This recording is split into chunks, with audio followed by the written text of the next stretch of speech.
Oke, baik. Sekali lagi selamat malam semuanya. Kita akan mulaikan kelas kita pada malam hari ini. Ya, kita akan masuk ke modul yang ketiga, pengelolaan modal kerja.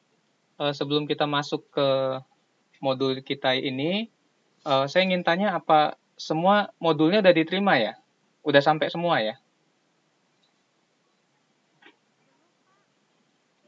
Oh, yang gelombang 2 belum ya?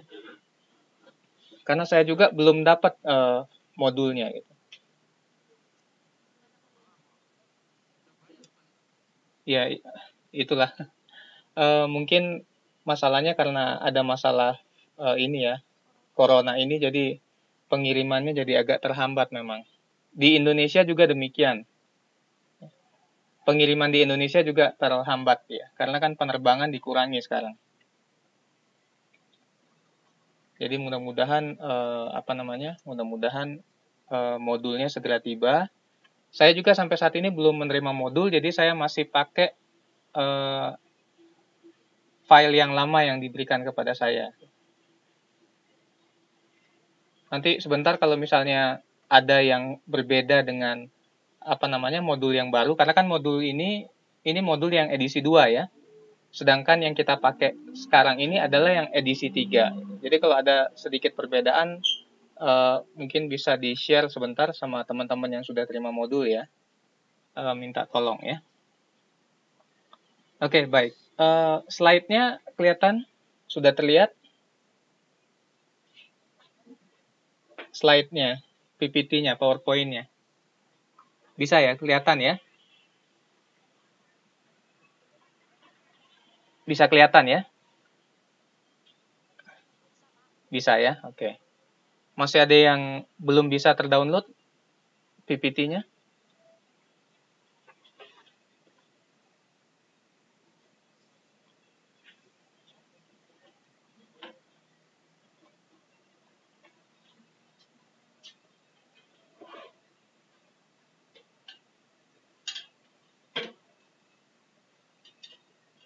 Oke, baik. Kalau sudah terdownload semua ya, saya juga sudah memberikan PPT-nya kemarin ya, saya sudah send di di Line kemarin. Jadi pada modul 3 ini kita akan membahas tentang pengelolaan modal kerja ya. Kalau kita bicara tentang modal kerja perusahaan itu, kira-kira ada yang tahu nggak mencakup apa saja modal kerja perusahaan?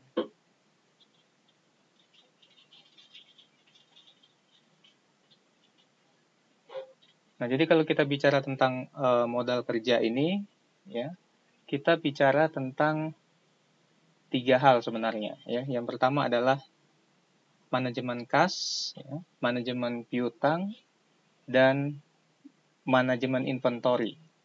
Ya.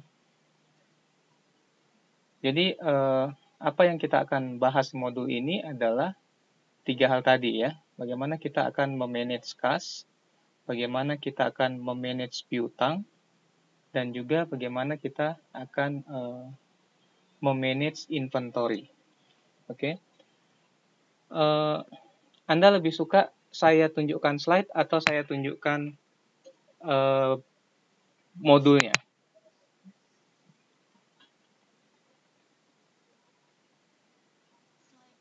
Slide aja ya. Oke, baik. Oke, kita mulai dengan kas ya. Kas atau cash ya. Jadi biasanya di laporan akuntansi itu kas ini disebutkan akunnya adalah kas dan yang setara kas ya. Setara kas itu artinya surat-surat berharga. Kenapa surat-surat berharga ini dikategorikan sebagai kas? Karena surat-surat berharga ini gampang sekali dicairkan ya. Jadi dia hanya tinggal dijual aja, dia sudah jadi apa? Jadi cash ya. Ya, jadi sebenarnya modal kerja yang paling liquid dari perusahaan itu adalah cash. Ya. Jadi kalau dengan cash kita sebagai manajer perusahaan itu bisa melakukan apa saja ya. Kita bisa beli bahan, kita bisa bayar membayar gaji karyawan, ya dan lain sebagainya yang kita bisa gunakan untuk kelancaran operasional perusahaan. Ya. Nah, apa ini cash ya atau kas? Jadi kas ini adalah uang tunai yang ada di perusahaan ya. Selain uang tunai seperti yang saya sebutkan tadi, ada item-item lain yang contohnya adalah surat berharga tadi ya. Surat berharga tadi yang sifatnya liquid ya. Liquid artinya gampang sekali untuk dicairkan. Jadi kas itu bisa meliputi uang tunai, uang tunai itu ada yang dipegang di tangan perusahaan dan juga ada yang ditaruh di bank ya. Karena tidak mungkin semua dana yang dimiliki oleh perusahaan itu disimpan di perusahaan tersebut ya. Yang menjadi alasan kenapa tidak disimpan di perusahaan adalah faktor keamanan ya. Jadi kalau taruh di bank itu lebih aman. Yang ditaruh di perusahaan itu hanya kas yang akan digunakan oleh perusahaan itu untuk membiayai kegiatannya sehari-hari. Ya. Kalau di akuntansi kita biasa kenal itu dengan istilah kas kecil atau petty cash. Ya. Oke. Kenapa kas ini penting? Ya? Kenapa kas ini penting? Nah ini John Maynard Keynes. Ya. Dia menyatakan ada 3 motif untuk memiliki cash. Ya. Jadi kenapa perusahaan itu perlu untuk memegang cash atau memiliki cash? Karena ada tiga motif ya. Motif yang pertama adalah motif transaksi. Jadi cash ini atau uang ini diperlukan untuk memenuhi apa? Kebutuhan dari perusahaan. Ya, jadi ini untuk memenuhi apa? Kebutuhan transaksi, misalnya untuk membayar tenaga kerja, beli bahan baku, membayar biaya-biaya lain, ya. Sehingga perusahaan itu bisa apa? Perusahaan itu bisa melakukan kegiatan operasionalnya sehari-hari. Ya. Motif yang kedua, kenapa perusahaan itu menahan atau memiliki kas, ya, itu adalah motif berjaga-jaga.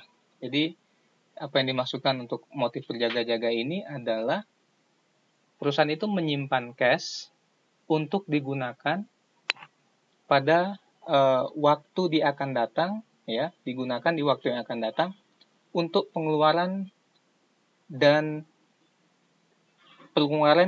yang sifatnya itu emergency, ya, pengeluaran yang sifatnya itu emergency. Jadi kalau misalnya pengeluaran rutin ya, rutin itu artinya selalu terjadi, itu biasanya bisa diprediksi oleh siapa? Bisa diprediksi oleh manajer keuangan, ya. Tapi ada hal-hal yang sifatnya di luar, ya, di luar dari hal yang rutin, itu yang kita tidak bisa apa? Kita tidak bisa prediksi, ya. Contohnya misalnya terjadi sesuatu dengan armada distribusi kita, ya. Misalnya mobil yang mengangkut mobil yang mengangkut barang-barang yang didistribusikan dari perusahaan ke toko-toko misalnya mengalami kecelakaan kemudian tidak bisa digunakan, ya. Sedangkan kalau tidak beli kendaraan, perusahaan itu tidak bisa mendistribusikan barangnya dengan baik. Maka yang terjadi adalah apa? Ya perusahaan itu harus membeli apa? Membeli kendaraan kembali. Nah, itu dana itu harus disiapkan oleh perusahaan, ya. Kenapa? Kalau hal itu terjadi, ya, hal-hal seperti itu terjadi, yang emergensi terjadi, kalau perusahaan itu tidak memegang kas, Anda bisa bayangkan operasional perusahaan itu akan apa? Akan terganggu. Ya. Kemudian motif yang ketiga, kenapa perusahaan itu harus memiliki kas, adalah motif spekulasi. Nah, motif spekulasi ini sebenarnya mungkin kita pakai kata lainnya adalah untuk investasi. Ya. Jadi kas ini dibutuhkan untuk memperoleh keuntungan, ya. Bagaimana caranya untuk beroleh keuntungan yang dilakukan oleh manajer keuangan adalah dia membeli apa? Dia membeli surat berharga atau dia menginvestasikan uang ini di surat-surat berharga, contohnya adalah saham, ya. Jadi dia beli saham dari perusahaan lain, kemudian pada saat saham perusahaan itu meningkat, ya, dia jual, kemudian perusahaan ini akan mendapatkan apa? Mendapatkan keuntungan, ya. Nah, kenapa perlu menjaga atau memiliki kas untuk motif spekulasi ini? Karena kadang-kadang ada kesempatan-kesempatan yang kita tidak ketahui secara pasti. Contohnya seperti saat sekarang ini, ya. Mungkin kalau kita lihat kondisi sekarang ini dengan merebaknya virus virus COVID-19 ini, apa yang terjadi dengan bursa saham? Ya, rata-rata bursa saham yang ada di dunia ini apa? Jatuh, ya. Rata-rata bursa saham ini jatuh. Kemudian apakah kejatuhan bursa saham ini hal yang baik atau tidak? Ya. Mungkin kita bisa melihatnya dari dua sisi, ya. Sisi yang pertama adalah dari sisi investor, ini adalah suatu hal yang kurang baik. Kenapa? Bagi yang sudah punya saham, otomatis harganya akan apa? Jatuh. Kalau harga saham ini lagi turun, maka nilai kekayaan dari si pemegang atau si pemilik saham itu, ya, juga apa? Juga turun, kan? Misalnya dia punya saham perusahaan A, ya. Tadinya dia beli harganya 1.000, ya. Dia punya 1.000 lembar. Berarti nilainya berapa? 1 juta. Sekarang dengan adanya virus corona ini, harganya turun, ya. Rata-rata penurunan itu mungkin sekitar sudah sampai 30%-an, ya. Berarti kalau harganya 1.000, sekarang sisa berapa? 700. Nah, 700 kali 1.000 berapa? 700.000. Dari 1 juta nilai saham atau nilai investasi yang dia punya, sekarang sisa 700. Ya. Bagus atau enggak, ya? Itu kerugian bagi investor. Tapi di sisi lain, ya, di sisi lain, dengan turunnya harga saham saat ini adalah suatu kesempatan bagi kita, ya, bagi investor. Jadi investor itu ada investor perorangan, ya, ada investor institusi, ya, institutional investor namanya. Nah, investor institusi ini contohnya adalah perusahaan, ya, atau manajer investasi, ya, yang mengelola mengelola dana pensiun dan lain sebagainya. Itu melihat ini sebagai suatu peluang. Nah, kalau misalnya kita sebagai seorang finance manager, kemudian kita lihat perusahaan kita ini punya dana, ya, ada dana yang sebenarnya kita bisa gunakan untuk melakukan investasi. Kondisi pasar seperti sekarang ini sangat apa? Sangat menguntungkan sebenarnya, ya. Jadi dengan harga saham yang sudah terdiskon cukup jauh, kita bisa membeli apa? Perusahaan itu bisa membeli saham dengan harga murah, kemudian kita tunggu sampai kondisi ini baik kembali, harga saham itu pasti akan apa? Akan naik kembali. Nah, pada saat naik kita jual lagi. Maka kita akan mendapatkan apa? Mendapatkan keuntungan, ya. Jadi ini adalah 3 motif perusahaan itu memiliki kas, ya. Oke. Manajemen kas, ya. Manajemen kas berarti kita bicara tentang pengaturan kas. Apa yang disebut sebagai manajemen kas? Nah, ini manajemen kas ini sebenarnya adalah bagaimana kita mengoptimalkan penggunaan kas, ya.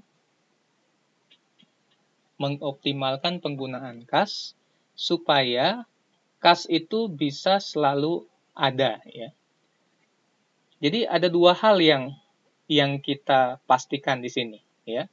Tujuan dari kas itu yang pertama adalah satu untuk supaya liquid, ya. Tujuan manajemen kas itu satu adalah jaga dia punya likuiditas, ya. Likuiditas itu artinya perusahaan itu tetap ada uang, ya.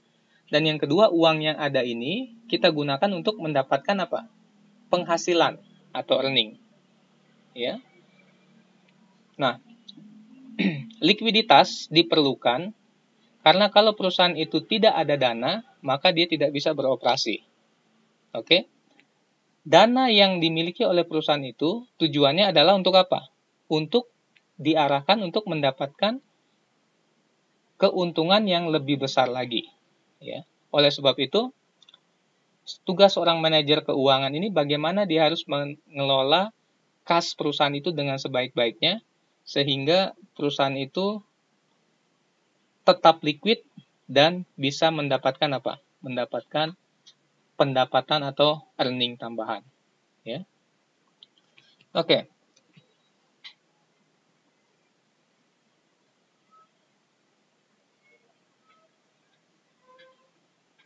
Sekarang bagaimana caranya kita apa? Memanage kas, ya.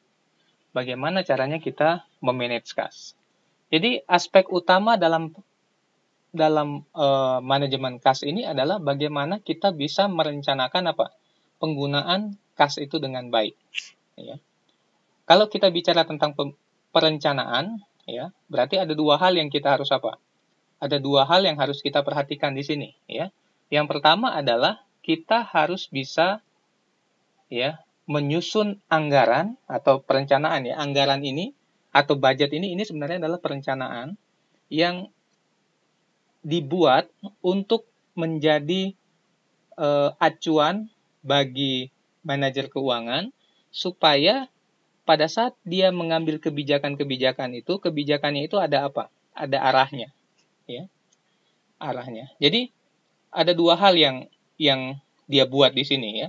Yang pertama adalah penyusunan anggaran kas itu untuk kegiatan seperti pembelanjaan dan kegiatan untuk penggunaan apa? Investasi, ya. Jadi kalau kita lihat di sini, kita merencanakan cash inflow dan cash outflow-nya. Nah, untuk mencapai tujuan ini ada dua hal yang harus dilakukan, ya. Yang pertama adalah kita harus bisa memprediksi apa? Kita harus bisa memprediksi dari mana kita akan apa? Dari mana kita akan dapat kas tersebut, ya. Nah, kas itu biasanya didapatkan dari mana? Kas yang dimiliki oleh perusahaan itu biasanya didapatkan dari satu operasi rutin, ya, atau operasional rutin yang dilakukan oleh siapa? Perusahaan, ya. Dia produksi, dia jual produk yang diproduksinya, ya.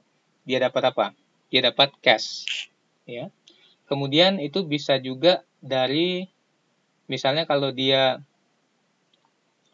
melakukan investasi, ya, dia bisa mendapatkan keuntungan dari apa? Investasi yang dilakukannya, ya. Kemudian selain dari hal tersebut, ya, kita juga bisa pinjam uang juga akan mendapatkan apa? Mendapatkan kas juga, ya. Ada beberapa kegiatan yang bisa dilakukan supaya perusahaan itu dapat apa? Dapat kas, ya. Kemudian untuk penggunaan kas, ya, untuk penggunaan kas yang udah pasti adalah satu, ya, biaya operasional perusahaan, ya. Itu kan udah harus keluar itu, ya. Dan itu biasanya gampang untuk diprediksi, ya. Kemudian yang kedua yang kita harus prediksi juga, yang kita harus atur juga adalah pembayaran utang, ya. Nah, ingat pembayaran utang ini ada dua, ya. Pembayaran bunganya dan juga pembayaran apa? Pokoknya, ya.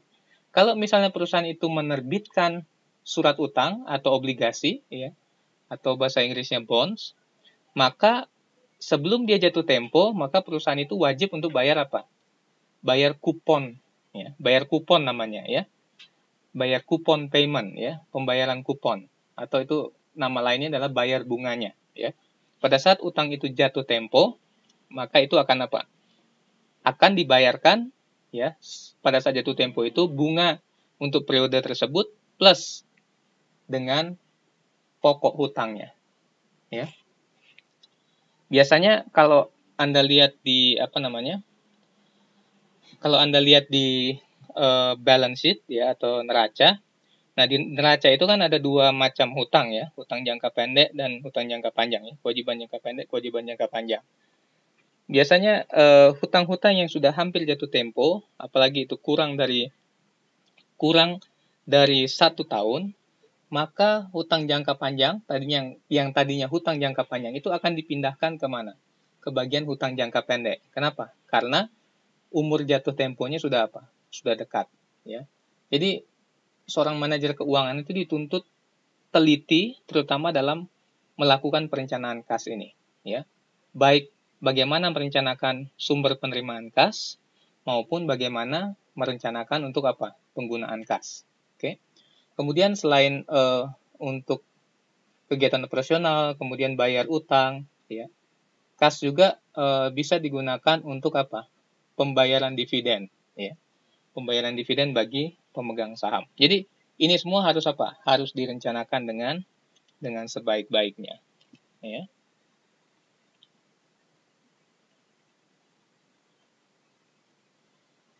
Oke, sumber kas, ya.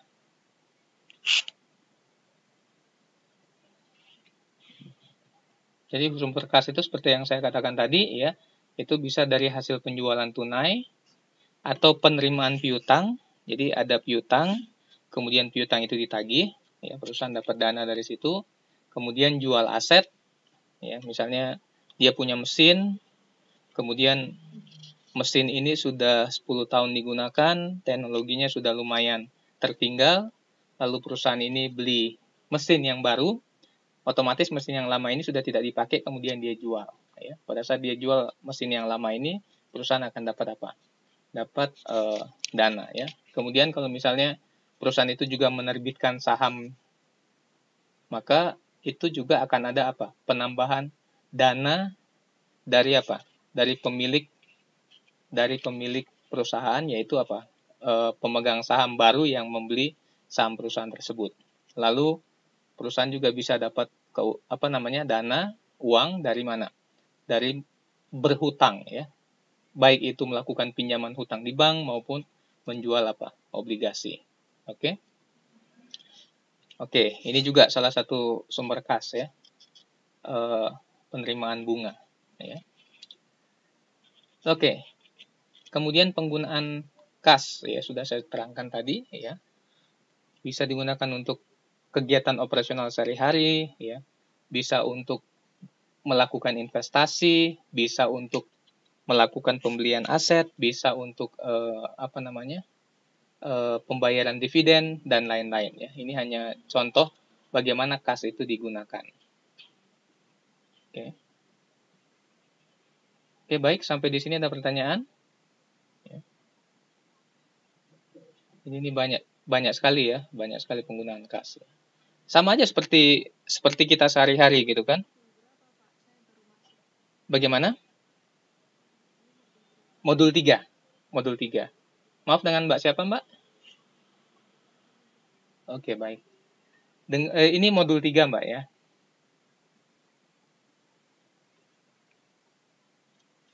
Oke, baik. Nah, kita mesti ingat juga ada beberapa transaksi yang tidak mempengaruhi kas, ya. Transaksi yang tidak mempengaruhi kas itu contohnya adalah depresiasi dan amortisasi. Ya. Depresiasi dan amortisasi. Oke. Masih ada yang ingat depresiasi itu apa?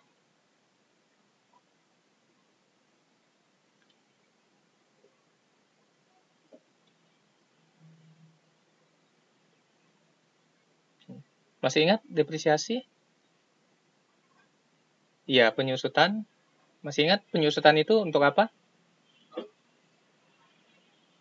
Biasanya kalau perusahaan itu punya aset, ya. Jadi begini, seiring dengan digunakannya aset tersebut, maka aset itu akan mengalami penurunan apa? Penurunan fungsi, ya. Jadi itu dianggap nilainya dari waktu ke waktu akan berkurang. Dan biasanya di awal pencatatan itu sudah ditentukan berapa lama useful life atau masa pakai dari apa? Masa pakai dari aset tersebut, ya. Masa pakai dari aset tersebut. Oke, jadi yang namanya depresiasi, masih ingat amortisasi? Ya. Depresiasi itu untuk aset-aset yang tangible, ya. Tangible itu artinya apa? Tangible itu artinya bisa dilihat, ya. Contohnya adalah kendaraan, gedung dan lain-lain. Kalau amortisasi dan depresi itu untuk apa? Untuk aset-aset yang intangible. Ya, intangible artinya tidak berwujud, ya. Contohnya misalnya paten. Perusahaan itu punya paten, ya. paten itu kan ada nilainya, ya. Nah, paten itu ada umurnya. Jadi setelah sekian puluh tahun, paten itu akan apa? Akan tidak berlaku lagi, ya. Jadi tiap tahun itu paten itu akan apa? Akan disusutkan, ya. Tapi namanya adalah apa? Namanya adalah amortisasi, ya.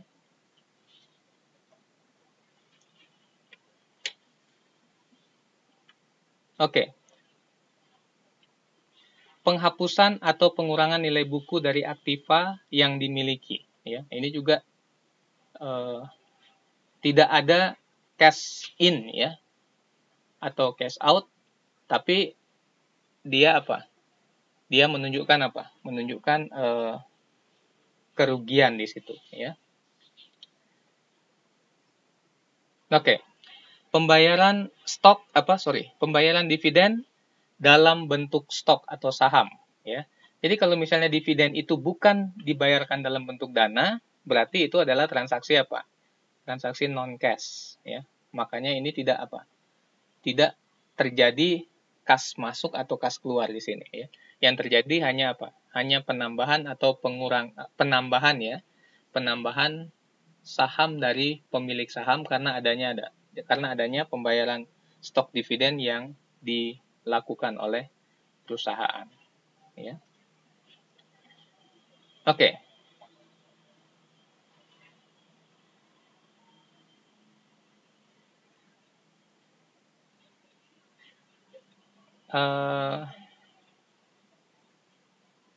Flow ini menunjukkan manajemen kas, ya. Ada dua hal yang kita lakukan di sini supaya saldo kas itu bisa optimal, ya.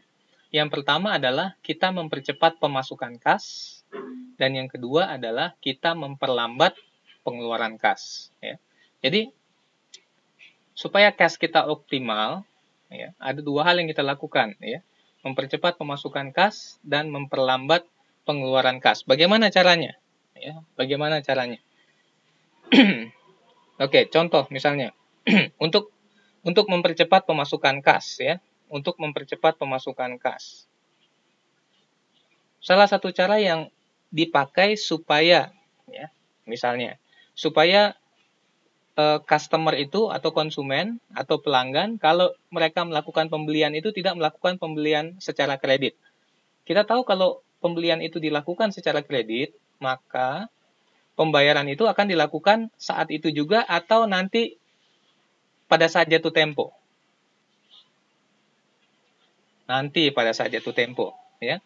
Sekarang bisa nggak kita membuat supaya customer itu, ya, melakukan pembayaran dengan sesegera mungkin, ya. Bisa nggak?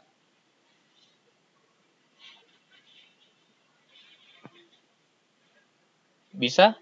Bisa, ya. Bisa. Ada berapa caranya? Satu, dengan memberikan diskon, ya. Jadi diskon itu bisa diberikan satu, misalnya dengan memberikan cash discount. Jadi cash discount ini adalah diskon yang diberikan kalau misalnya pelanggan itu membeli secara tunai, ya. Oke, kalau misalnya dia beli barang, kalau dia kredit, nanti bayarnya 10.000, ya. Tapi kalau dia mau bayar sekarang, ya, dia hanya bayar misalnya 8.750, ya. Berarti udah dapat apa di situ? Udah dapat diskon, ya. Udah dapat diskon. Nah, diskon ini membuat apa namanya? Diskon ini membuat si pelanggan itu mau membayar apa? Dia kan pikir, daripada saya harus bayar 10.000, ya, lebih baik saya bayar 8.750 supaya saya dapat apa? Supaya saya dapat diskonnya, potongannya, ya. Kemudian hal kedua yang bisa dilakukan adalah memberikan atau mendorong supaya pelanggan yang melakukan pembelian kredit itu membayar lebih cepat dari jatuh tempo yang diberikan, ya. Jadi biasanya kalau melakukan penjualan itu ada terminnya, ya. Kalau Anda lihat itu ada terminnya, dikasih waktu misalnya N per 30, ya. N per 30.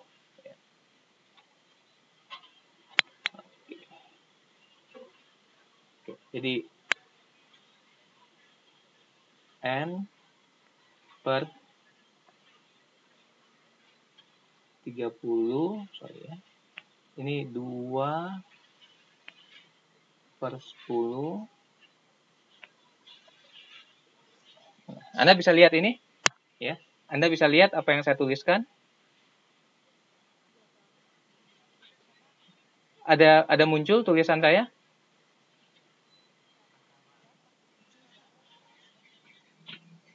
Ya, 2 per 10, N per 30 ya. Muncul ya? Muncul, oke, baik. Jadi, 2 per 10, N per 30. Apa maksudnya ini? Ya. Nah, 2 per 10 ini menunjukkan diskonnya. Ya. Jadi, 2 per 10 ini artinya, dia akan dapat diskon 2% kalau dia bayar dalam jangka waktu 10 hari. Ya. Kemudian, N per 30 ini artinya, jangka waktu atau jatuh tempo si customer itu untuk bayar itu adalah 30 hari. Jadi, kalau dia bayar dalam 10 hari, dia dapat diskon 2%. Tapi kalau dia nanti bayar pada hari yang ke-30, dia udah nggak dapat diskon. Atau lewat aja dari hari ke-10, dia tidak dapat apa? Tidak dapat diskon. Nah, biasanya ini termin ini akan mendorong si pelanggan itu untuk apa? Untuk bayar apa? Untuk bayar lebih cepat, ya, supaya dia bisa dapat diskonnya. Anda bayangkan kalau misalnya pembeliannya sebesar 1 miliar, ya. Dia beli sebesar 1 miliar, ya. Jangka waktunya 1 bulan, ya. Kemudian ada diskon 2%. 2% dari 1 miliar itu berapa?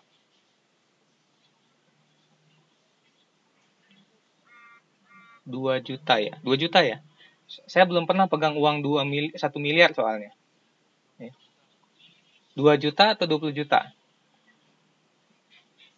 Oke, baik. 10% dari 1 miliar 10 juta ya. 10% dari 1 miliar itu 100 juta. Oke, berarti 1%-nya itu 1 juta. Berarti 2 juta ya. 20 juta ya. 20 juta, oke. 20 juta itu kecil atau besar ya? Besar, ya. Jadi, itu akan itu akan membuat atau mendorong si pelanggan ini untuk melakukan apa? Pembayaran lebih cepat. Oke. Nah, ini untuk mempercepat apa? Pemasukan kas. Nah, sekarang yang kedua, memperlambat pengeluaran kas. Bagaimana caranya memperlambat pengeluaran kas? Nah, memperlambat pengeluaran kas itu artinya, contohnya ya, kita kalau misalnya melakukan pembayaran hutang, ya, kalau tadi piutang, sekarang hutang, itu biasanya kita akan bayar sampai apa? Kita akan bayar sampai betul-betul sudah jatuh tempo baru kita apa? Kita bayar, ya. Nah, itu akan memperlambat pengeluaran kas, ya. Jadi, pada saat ada diskon, hal yang perlu kita lakukan kalau misalnya kita sekarang sebagai pelanggan ya, sebagai pembeli.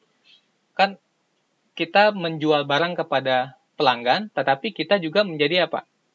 Menjadi customer dari supplier kita, ya. Misalnya supplier kita menawarkan hal yang sama, ya. Menawarkan diskon. Apakah kita akan langsung ambil diskon itu? Belum tentu ya. Kita harus hitung dulu. Apakah dengan mengambil diskon itu akan memberikan keuntungan bagi kita atau tidak, ya. Nah, dengan melakukan dua hal ini kita akan meningkatkan cash availability, ya. Availability itu artinya ketersediaan apa? Kas, ya. Nah, semakin tinggi ketersediaan kas yang perusahaan kita miliki, maka ini akan apa? Mengoptimalkan, ya. Jadi kita optimalkan cash availability-nya sehingga saldo kas kita ini akan jadi apa?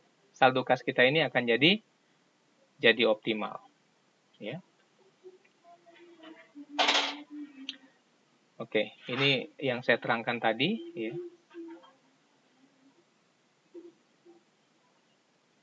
Nah, memperlambat pengeluaran kas ya. Di sini dengan menggunakan draft atau cash bond, ya, atau melakukan pembayaran secara sentral. Nah, contohnya di sini seperti begini ya.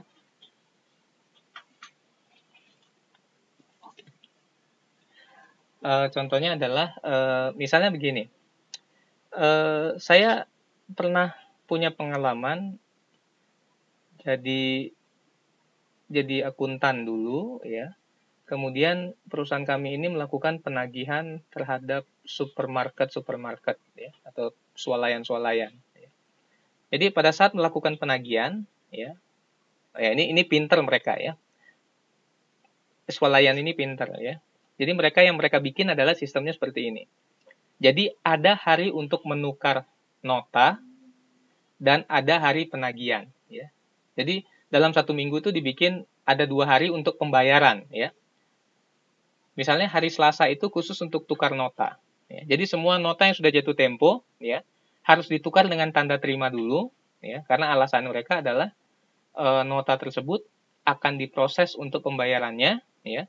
Kemudian kalau misalnya penukaran nota itu hari Selasa ya, kita akan dikasih tanda terima ya. Jadi ada sekian nota dengan nomor sekian ya. Totalnya adalah sekian ya. Diharapkan datang hari Jumat untuk mengambil apa? Mengambil pembayarannya. Ya. Mengambil pembayarannya. Kemudian hari Selasa itu supplier itu harus datang ke swalayan tersebut tukar apa? Tukar notanya ya. Notanya ditukar dengan tanda terima untuk pembayaran. Kemudian hari Jumatnya baru datang kembali ke supermarket tersebut menukarkan apa? Menukarkan tanda terima tersebut dengan pembayaran. Nah, di sini ada triknya lagi ya. Ada triknya lagi. Yang pertama adalah pembelian atau transaksi dengan nilai tertentu itu akan dibayarkan tunai. Mungkin di bawah 2 juta itu dibayar tunai atau di bawah 1 juta dibayar tunai, tapi di atas nilai tersebut itu akan dibayar dengan menggunakan BG atau cek ya. BG atau cek. Nah, biasanya BG, tahu BG ya? Pernah dengar istilah BG? Cek pernah? Pernah dengar cek? Cek pernah ya? Cek pernah ya? Cek pernah ya? Kalau BG pernah? BG itu adalah biliet giro, dia seperti apa? Dia seperti cek juga. Bedanya antara BG dan cek itu adalah kalau kita bawa BG ke bank ya, kita tidak bisa cairkan BG itu dalam bentuk tunai. Ya.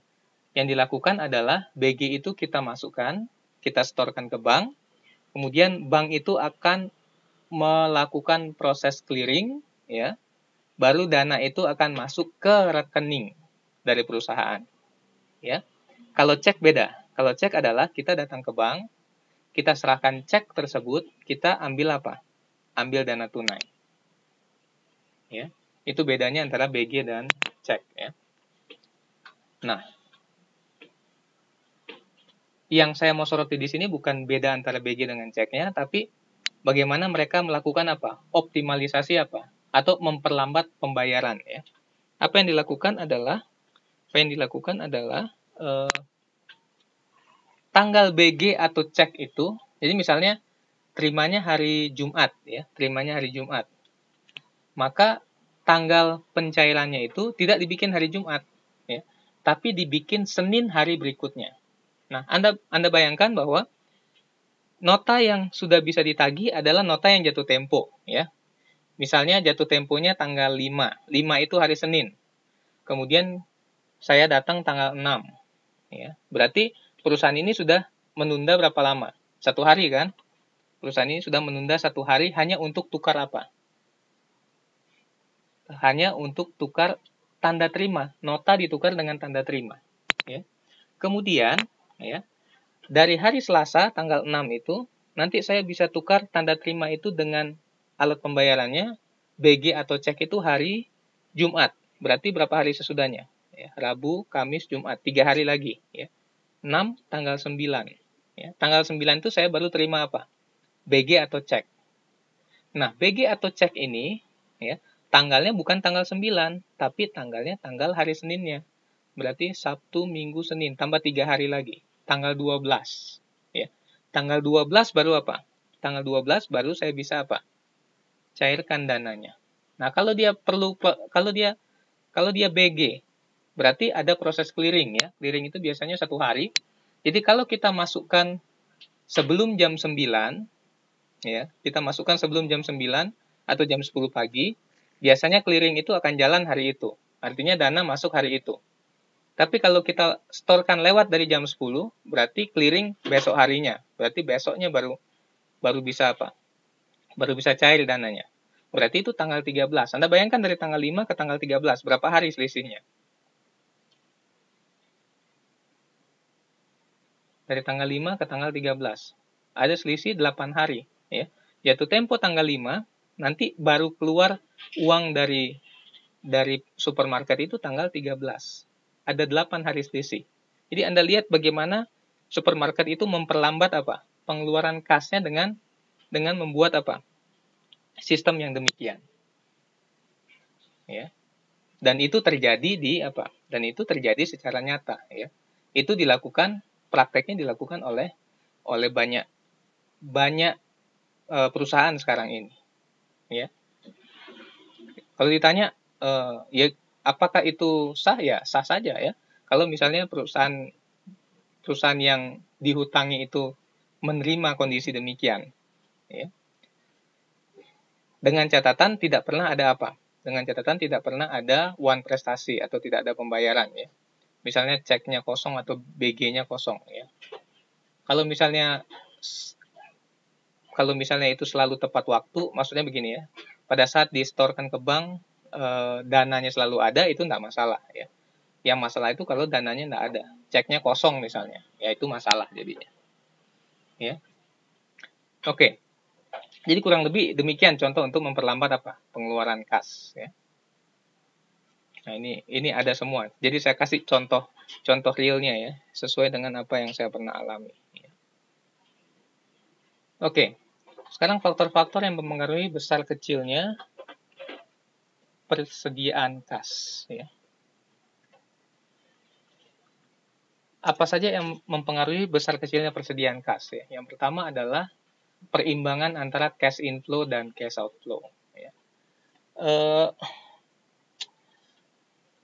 Sebenarnya prinsip pengaturan keuangan, baik pengaturan keuangan perusahaan maupun prinsip pengaturan keuangan pribadi itu hampir sama, ya.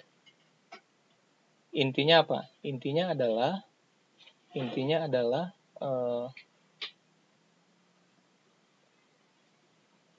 cash inflow itu harus selalu lebih besar dari apa?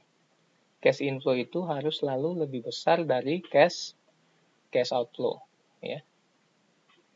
Intinya sebenarnya itu, ya. Cash inflow harus lebih besar dari cash outflow. Oke. Jadi itu yang harus kita perhatikan pertama. Yang kedua, kita harus bisa melihat, ya. Kita harus bisa teliti sebagai seorang finance manager, ya. Jangan sampai ada penyimpangan terhadap aliran kas yang kita sudah buat apa? Kita sudah buat perencanaannya. Jadi kita sudah buat budgetnya, ya. Budget sudah dibuat. Kemudian pada saat kita menjalankan planning tersebut, ya, ternyata kita tidak ikut dengan apa yang sudah apa? Kita tidak ikut atau kita tidak strict dengan perencanaan yang kita sudah buat, ya. Apa jadinya, ya? Kalau kita tidak strict dengan perencanaan yang sudah kita buat, berarti akan ada apa? Pengeluaran atau pendapatan yang tidak sesuai nantinya, ya. Padahal kita sudah buat apanya? Budgetnya, ya. Anda bayangkan kalau misalnya penyimpangannya itu adalah penyimpangan yang negatif, misalnya pengeluaran atau cash outflow itu lebih besar dari yang direncanakan, ya. Itu akan mengganggu apa? Itu akan mengganggu kestabilan kas perusahaan, ya. Itu akan mengganggu kestabilan kas perusahaan.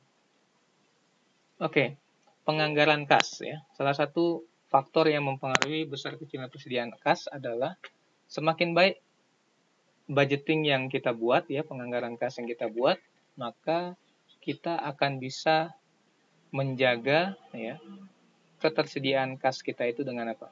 Dengan baik ya. Oke. Apa manfaat pokok jumlah kas yang memadai? Ya.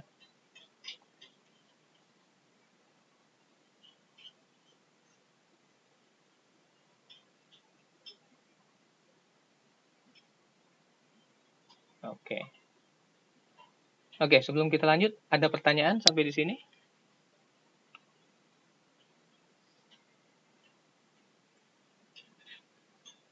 Kira-kira apa yang saya terangkan Anda bisa pahami?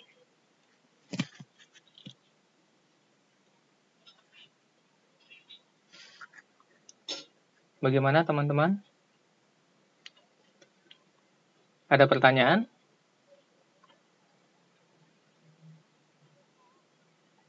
Oke. Ini sudah jam 10, mungkin kita istirahat 5 menit dulu ya. Mungkin ada yang mau ke kamar kecil atau ada hal-hal yang mendesak lainnya ya. Kita sambung lagi jam 10:06 ya.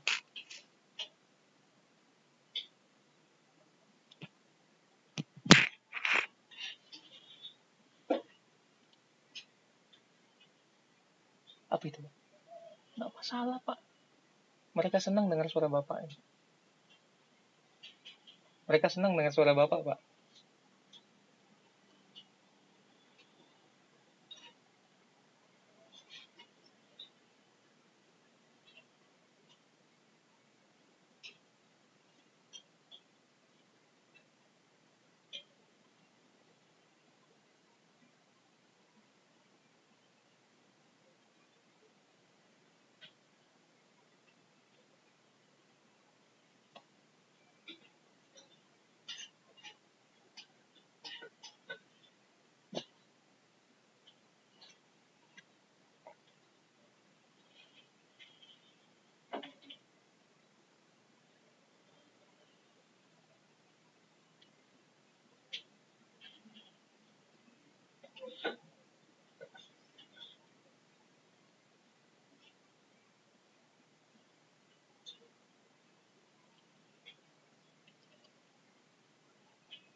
Kemana kan?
Oke, baik. Selamat malam.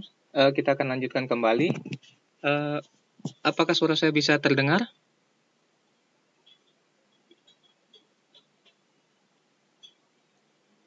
Dengar ya? Oke, baik. Kita akan lanjutkan kembali, tapi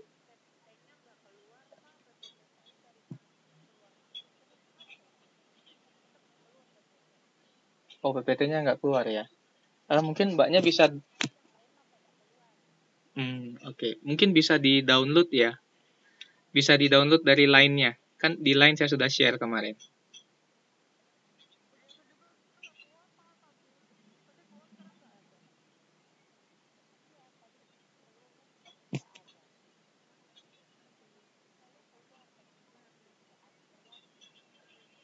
Ini ada.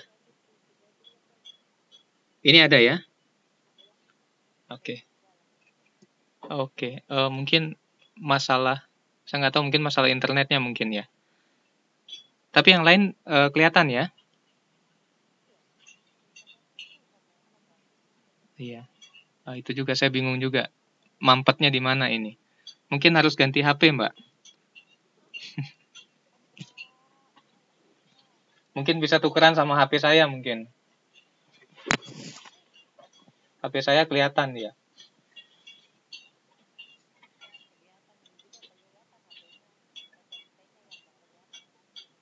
Oke, baik. Kita absen dulu ya untuk pertemuan yang ketiga ini. Hari ini tanggal 30 ya. 30.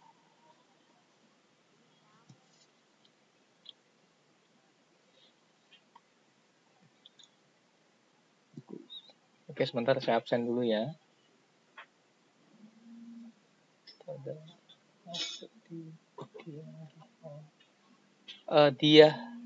Dia Rahmawati sudah ada? Dia enggak ada ya? Dia Rahmawati tidak ada. Kerja malam ya. Oke. Kemudian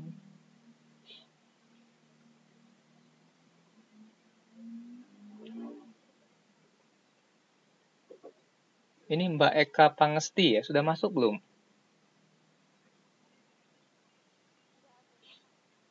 Iya, iya, saya dihubungi sama, iya, Mbak Eka Pangesti, mungkin kelas lain ya. Oke.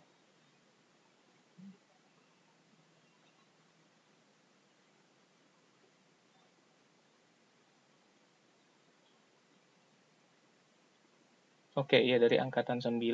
Ini angkatan 11 ya? 12. 12 ya? Oke.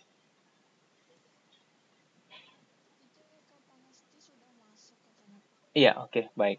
Berarti sudah.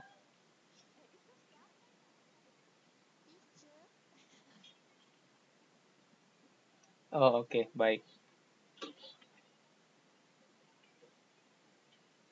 Oke, baik ya. Oke. Saya dari tadi nyari filenya, tapi kok kayaknya di FB-nya ini bisa berubah. Mungkin ada yang nggak sengaja ngapus kayaknya. Saya kemarin lihat, kalau nggak salah daftar namanya itu cuma 22 gitu. Anda sudah pastikan Anda terdaftar semua ya? Sudah pasti semua ya? Sudah pastikan semua ya? Karena masalahnya kemarin semester yang lalu saya ketemu satu kasus di mana ada satu mahasiswa yang datang-datang terus, tapi ternyata namanya nggak terdaftar. Itu yang saya takutnya, jadi seperti itu lagi. Itu masalahnya, ya, itu makanya saya mau upload, cuma pada saat saya kembali ke apa namanya FB-nya Bapel ini, kok berubah ya? Hanya yang muncul hanya ilmu komunikasi aja, ilmu manajemennya nggak ada. Nanti saya minta lagi, nanti saya umumkan di line ya. Saya nanti umumkan di line supaya ini, supaya apa namanya, supaya jelas nanti. Soalnya supaya sesegera mungkin bisa diselesaikan. Kalau nggak begitu repot juga nanti. Kasihan soalnya. Oke, baik. Kita akan lanjutkan ya. Nah, ini contoh untuk apa namanya? Ini contoh untuk memanfaatkan potongan harga dalam pembelian barang. Mungkin saya tunjukkan ininya ya. Saya akan coba tunjukkan untuk apa namanya? Sebentar, saya tunjukkan untuk topik kita malam ini di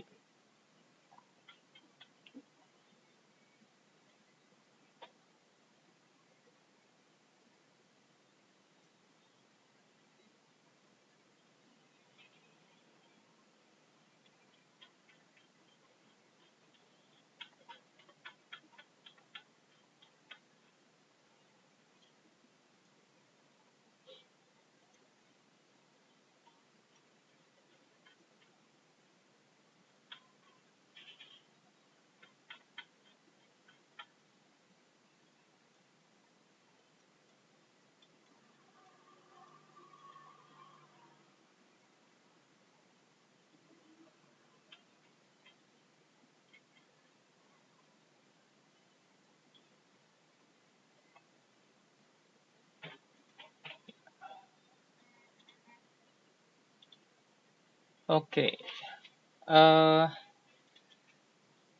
Sebentar ya.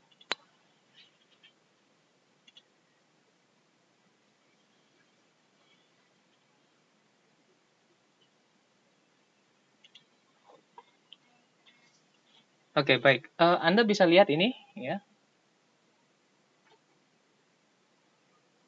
Apa yang muncul di layar Anda sekarang? Ya, model manajemen kas ya. Nah, menurut modul kita ya, ada beberapa model manajemen kas ya. Yang pertama adalah model persediaan ya. Kemudian yang kedua adalah model Miller dan Orr ya. Dan yang ketiga cuma 2 ya. Kok banyak-banyak ya? Cuma 2 ternyata. Ya. Oke, kalau Anda masih ingat bagaimana menghitung persediaan,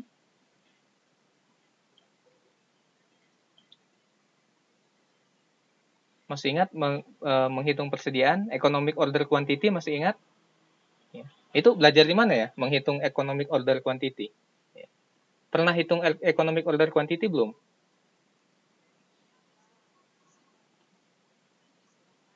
Di set operasi ya. Oke. Jadi kita bisa menggunakan model persediaan ini untuk apa? Untuk mengidentifikasi kebutuhan kas ya. Jadi kita makainya mirip seperti perkiraan persediaan ya. Kita menghitungnya mirip dengan bagaimana menghitung persediaan ya. Sama persis, rumusnya juga sama ya. Rumusnya juga sama yang dilakukan di sini. Hanya saja yang diganti adalah ini untuk kas, bukan untuk apa? Bukan untuk persediaan. Ya, jadi enggak masalah ya. Jadi saya kasih begini aja supaya yang lain juga bisa lihat yang tidak punya modul ya. Ada ilustrasi seperti ini, misalnya kebutuhan kas setiap tahun itu adalah 1.200 juta. Ini berapa ini 1.200 juta ini? 1,2 miliar ya. Dan pemakaian perharinya konstan. Biaya transaksi setiap kali merubah sekuritas menjadi kas adalah 50.000 ya. Tingkat bunga yang diperoleh karena memiliki sekuritas adalah 12%. Jadi dengan menggunakan persamaan 1/3, mana persamaan 1/3? Persamaan 1/3 itu adalah ini ya. Ini Q ini adalah berapa ya jumlah kas pada periode tersebut ya. Ini rumusnya. Jadi 2 kali biayanya 50.000 kali 1 1.200 juta. Bagi 0,12 dapat 31.623. Ya. Ini artinya bahwa perusahaan itu perlu menjual sekuritas senilai 31.623 juta setiap kali saldo kasnya mencapai 0. Dengan cara demikian, maka perusahaan tersebut akan meminimumkan biaya karena kehilangan kesempatan untuk menanamkan dana pada sekuritas dan biaya transaksi, dan biaya-biaya tersebut ini perhitungannya ya. Oke, saya mau tanya yang di modul yang baru apakah sama ya? Kenapa saya tunjukkan supaya kita bisa bandingkan ya. Yang di modul yang baru gimana? Soalnya sampai saat ini saya belum terima modul. Ya. Sampai saat ini saya belum terima modul ya. Bagaimana yang punya modul, yang sudah ada modul? Bisa bantu saya, apakah sama? Iya, baik.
Oke, bagaimana? Sama?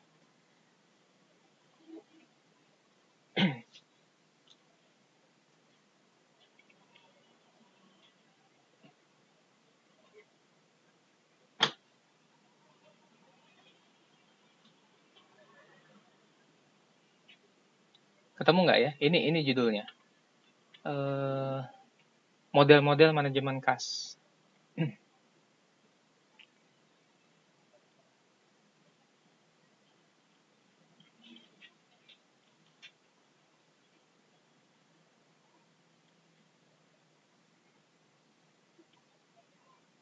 Sama ya?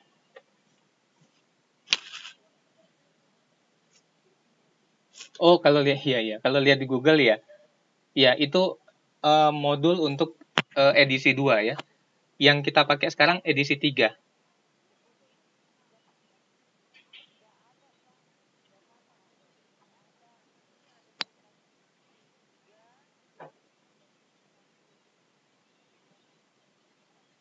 Oh, mungkin udah ganti ininya. Contohnya mungkin diganti ya. Judulnya sama. Judulnya sama, model-model manajemen kas. Oke, yang model-model manajemen kas yang pertama itu judulnya apa? Model persediaan.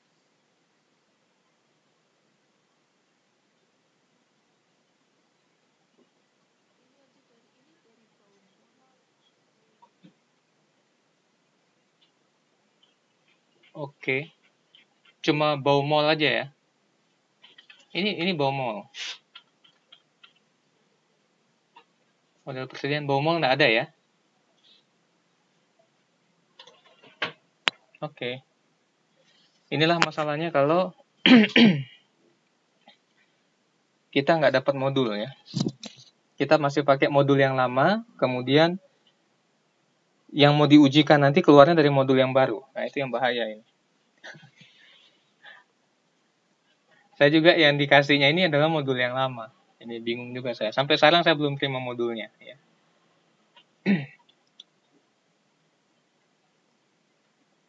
Iya.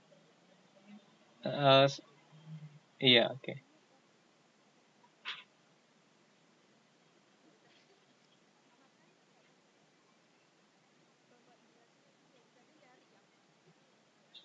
Oke. Ya, itu masalahnya ya. Jadi ini masalahnya. Kemudian oke, kita coba cocokkan ya. Model Miller dan Orr ini ada.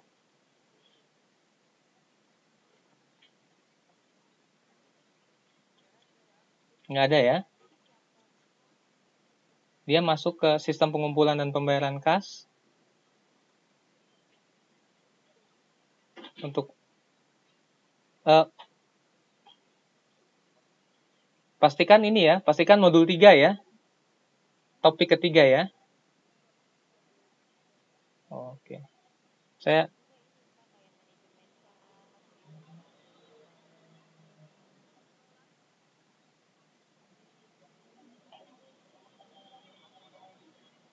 portofolio investasi.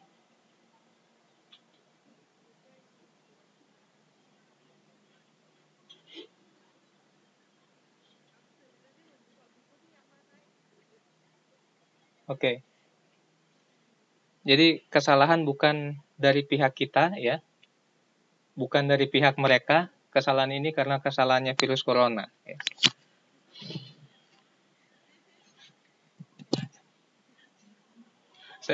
Ya, bagaimana?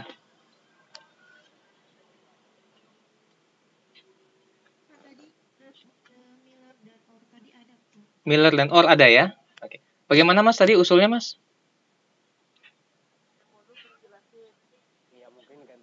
Oh iya, oke, betul sekali. Senang juga saya kalau begitu. Bagaimana kalau yang punya modul yang jelaskan ya? Terima kasih Mas. Bagus sekali usulnya Mas. Wah, iya betul. Saya harus kasih ini bonus nilai tambahan yang banyak itu artinya.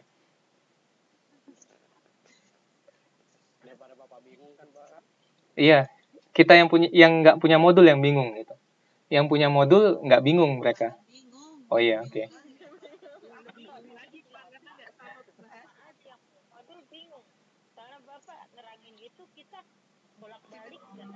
Betul, iya. Oke. Jadi saya minggu lalu mereka sudah kirim modulnya ke saya, cuma sampai hari ini belum terima. Minggu lalu tuh kemungkinan hari Kamis sore atau Jumat pagi mereka kirim ke saya. Jadi saya cek hari ini belum ada yang masuk, mungkin besok ya. Berarti nanti tanggal 4 ini, tanggal 4 ya. Tanggal 4 kan kita mau kelas lagi kan?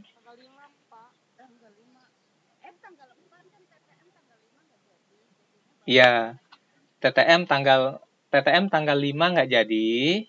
Kemudian kita ngambilnya tanggal 4 karena katanya hari Minggu mau dolanan semua, jalan-jalan katanya ya. Oke. Hari ya itulah makanya. Itu kabar gembiranya adalah karena tanggal 4 kita sudah ada kelas ya. Maka tanggal 6 kita akan ada kelas lagi.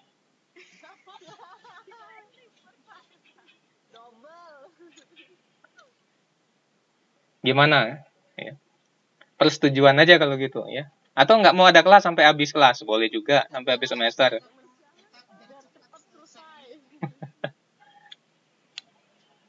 1, 2, 3, 4, 5,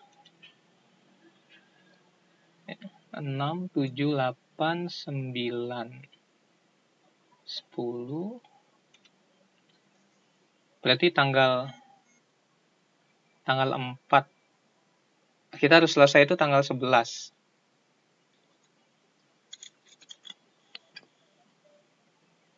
Tanggal 11. Kita selesainya kurang lebih tanggal 11 nanti. Karena tanggal 17 itu kan batas terakhir ya. Mei tanggal 17 ya batas terakhir sudah harus selesai ya.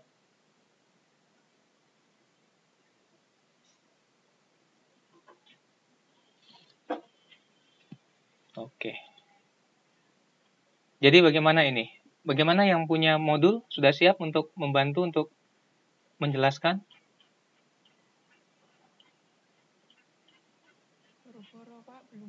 Belum baca ya. Oke. Nah, ini dia. Jadi bagaimana caranya? Ya.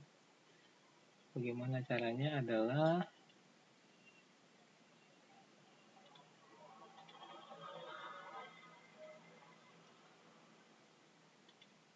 oke.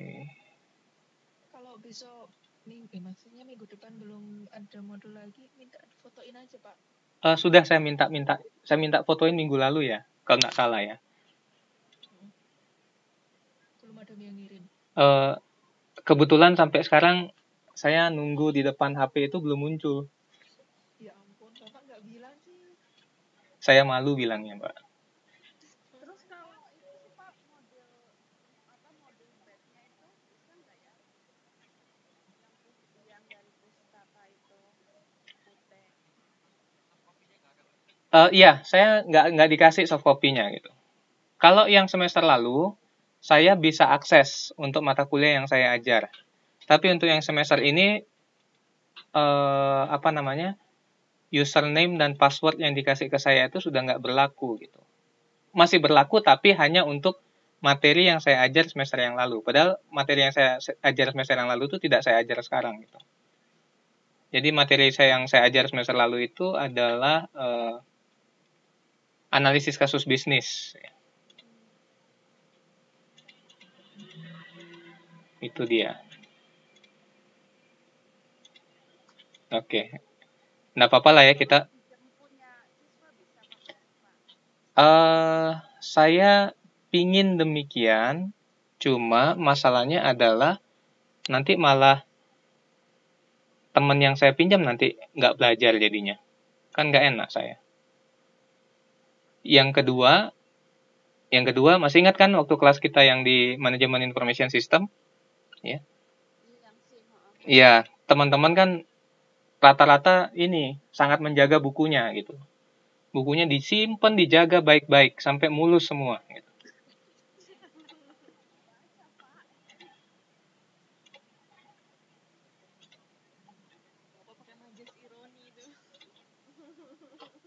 Saya sampai tersentuh sekali gitu.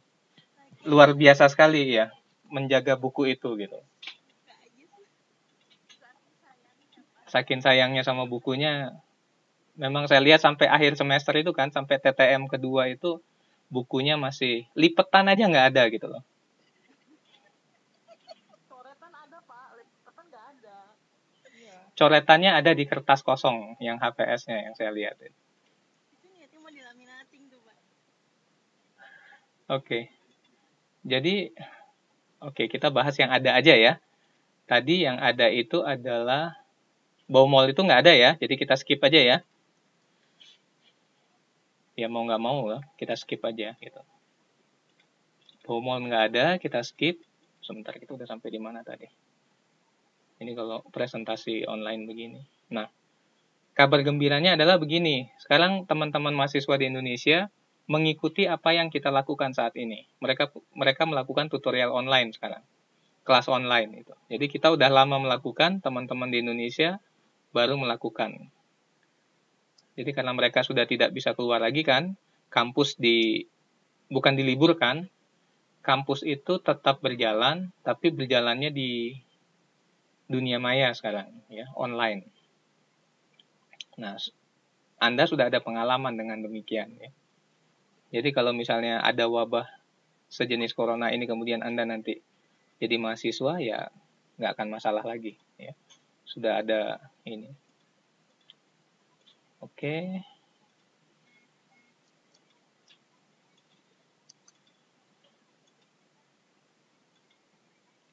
Safety level of cash balance, ada nggak?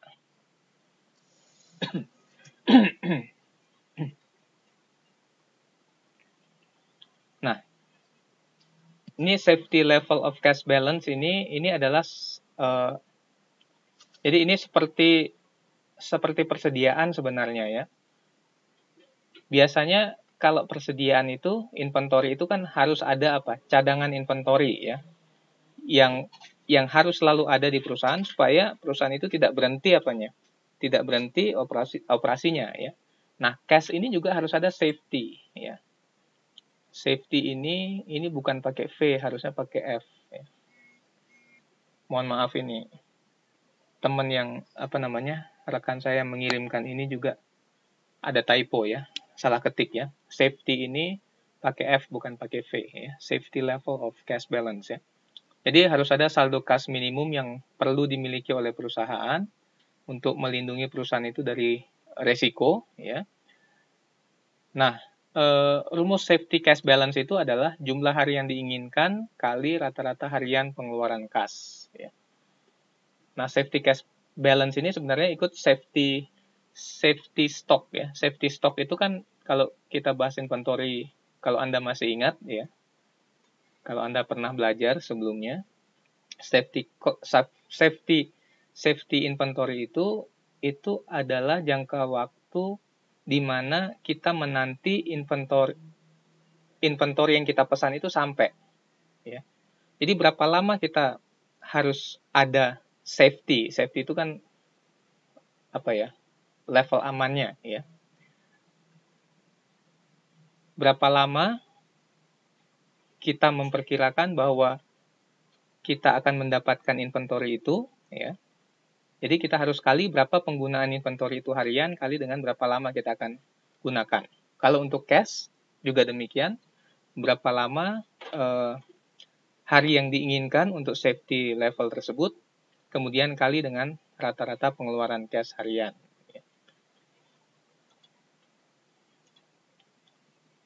Nah, kemudian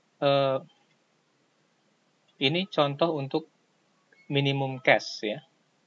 Jadi perusahaan Gatotkaca menetapkan bahwa safety level cash harus cukup untuk menutupi pengeluaran selama 7 hari. Ya. Pengeluaran kas rata-rata sehari 600.000, berarti safety level of cash-nya adalah berapa ya? 7 kali 600, itu 4.200.000 ya. Nah, kemudian contoh 2-nya adalah selama 3 hari puncak dalam Agustus, pengeluaran kas perusahaan Gatotkaca berturut-turut demikian ya. Berapakah rata-rata pengeluaran kasnya? Ya, berarti 700 tambah 800 tambah 850 bagi 3 ya. Baru kali dengan berapa hari tersebut ya.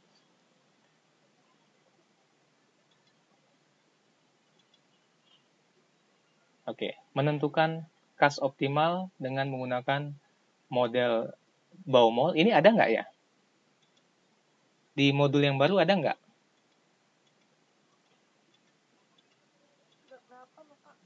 Yang tadi ya, nggak kelihatan ini ya. Yang ada itu yang Miller dengan OR itu ya. Berarti kita lompat. Nah, ini ya. Model random aliran kas ya, model Miller dan OR ya. Nah, jadi di sini kita kalau menetapkan model ini, yang kita lakukan adalah kita perlu menetapkan batas atas dan batas apa? Batas bawah saldo kas. Ya. Apabila saldo kas mencapai batas atas perusahaan, ya mencapai batas atas, perusahaan itu perlu merubah sejumlah tertentu kas agar saldonya kembali ke jumlah yang diinginkan. Sebaliknya kalau saldo kas itu turun, perusahaan perlu menjual apa? Menjual sekuritas untuk meningkatkan apa? Meningkatkan saldo kas tersebut ya. Jadi ada apa namanya? Sebentar. Laser point ya. Nah, ini ya. Ini kelihatan ya, saya pakai pointer warna biru ini ya. Bisa kelihatan nggak? Ini kayak bola pingpong jalan-jalan ini di slide. Kelihatan ya. Oke, ini titik atasnya, ya ini titik tertinggi, batas atas. Ya. Kemudian ini batas bawahnya. Oke. Ini batas bawahnya. Ya. Jadi kalau misalnya saldo kas itu ini yang diinginkan ya.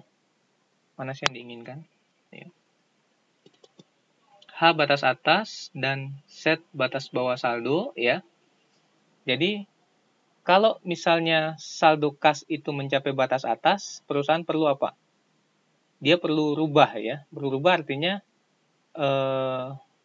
itu kasnya itu lebih baik digunakan untuk hal-hal yang menguntungkan perusahaan. Misalnya beli apa? Beli saham, ya, atau beli surat berharga, ya. Tapi kalau misalnya dia kurang, ya, kurang berarti surat berharga yang tadinya kita punya itu harus apa? Harus dijual supaya apa? Supaya kasnya itu kembali ke level yang apa? Kembali ke level yang seharusnya, ya. Sebentar ini.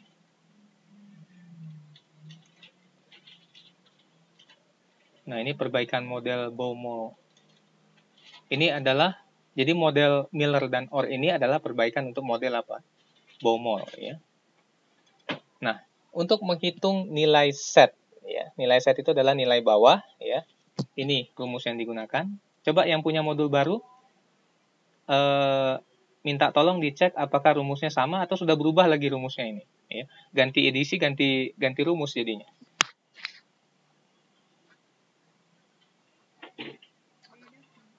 Hah? Beda ya?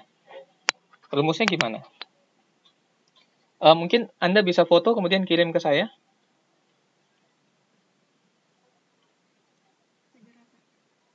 Baik, minta tolong ya, mohon dipoto ya.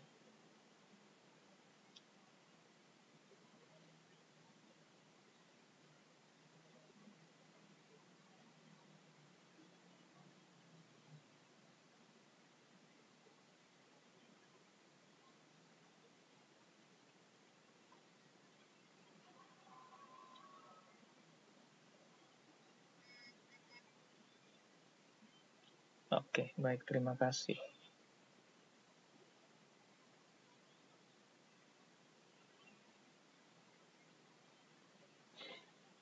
Oke, sama ya. Jadi pangkat 1/3 itu artinya akar pangkat 3 ya. Oke.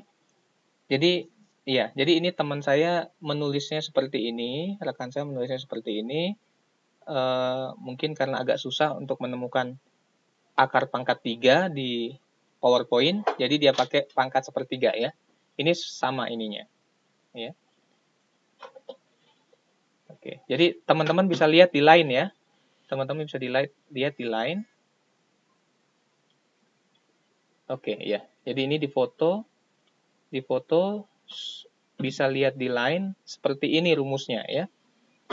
Nggak usah lihat layar ini, lihat di line ya. Jadi set sama dengan akar pangkat 3 dari 3O ini ya. 3O ini lambang apa ini ya? Lambda.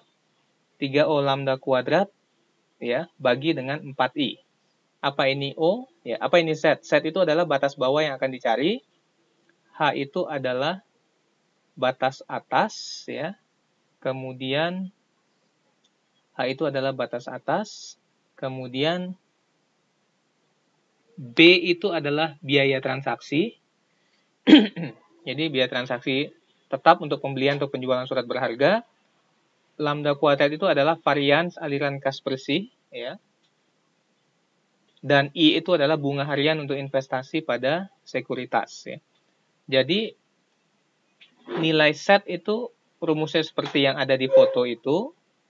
Lalu untuk mencari nilai H itu adalah 3 kali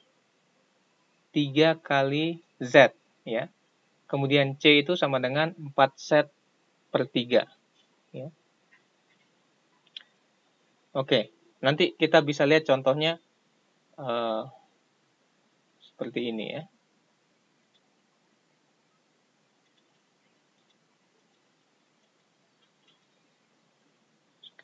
Sorry. Misalnya penyimpangan aliran kas bersih ya adalah 2.000, tingkat bunganya 10% per tahun, biaya transaksi pembelian surat berharga 100.000, berapa batas bawah dan atas, tingkat bunga harian dengan mengasumsikan 1 tahun ada 365 hari ya. I sama dengan 0,1 per 365 sama dengan 0,000274. Jadi di sini bunga itu harus dibagi per hari ya.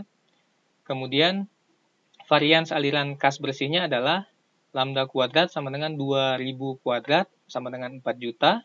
Oke. Kemudian kita hitung lagi batas atas dan batas bawahnya seperti ini. Ya. Kita masukkan di rumus. Ya.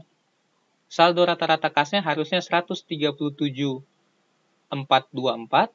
Batas atasnya adalah 309.204. Dan batas bawahnya adalah 103.063. Ya. Nah, misalnya kita menetapkan batas minimal adalah 100.000, sehingga saldo kas tidak akan pernah menyentuh nilai 0. Nilai set H dan C-nya adalah sebagai berikut ya. Misalnya batas minimal 100.000 berarti kita harus menambahkan batas bawah 103.000 tambah 100.000 jadi 203.068. Batas atasnya adalah 100.000 tambah 309.204. Ini dapat dari perhitungan tadi ya. Kemudian rata-ratanya adalah 4 kali 203.068 kurangi dengan 100.000 bagi 3 yaitu 237.424 ya. Ini adalah saldo kas normalnya ya. Inilah metode yang kita gunakan untuk apa? Untuk memanage kas kita ya.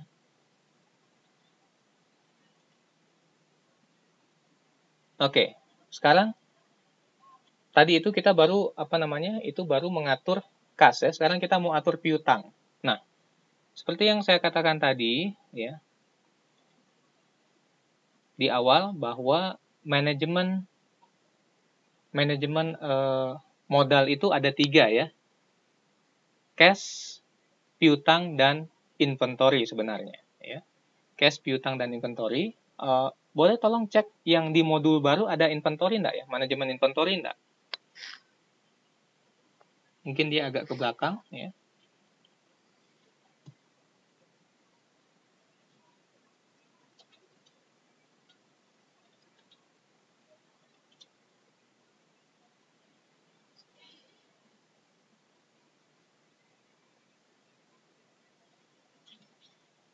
Oke.